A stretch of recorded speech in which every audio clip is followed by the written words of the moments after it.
Ketvirto lemiamos mūšis tarp Arvydo Sabonio krepšinio centro Katos grupės.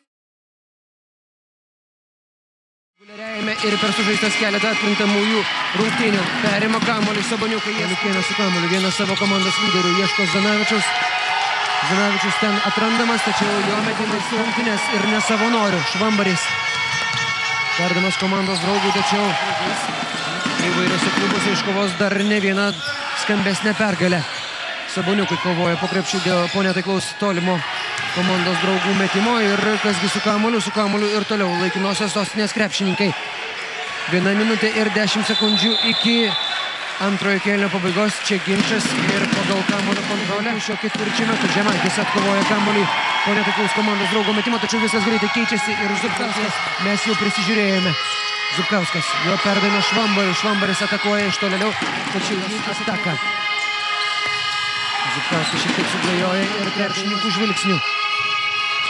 Palikėnas 20 numerį dvikova, perdamas Zdanavičiui, tačiau jo ūgis nėra pritaikytas nardymui po krepšiu ir reikia atiduoti kamuolį kitiems krepšininkams. Žemaitis. Būtent gynyba.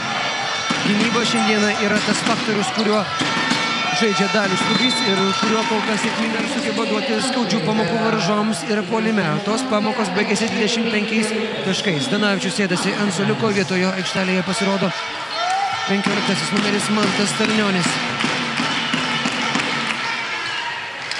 Petkus neleisnai stabdomas dabar baudžia varžovus, pataikydamas pirmąjį baudos metimą 26-17. Ir Saboniukai gali susikrauti dviženklį pranašumą. Ir 10 iki kauniečių išpuolio. Dar vienas tolimas metimas ir dar kartelį pataiko.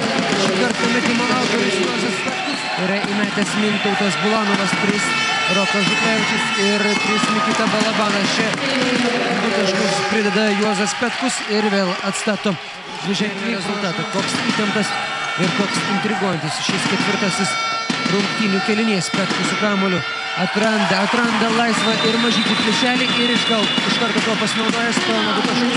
Ir Petkus priverčia paprašyti minutės pertraukėlės Tomą Purlį.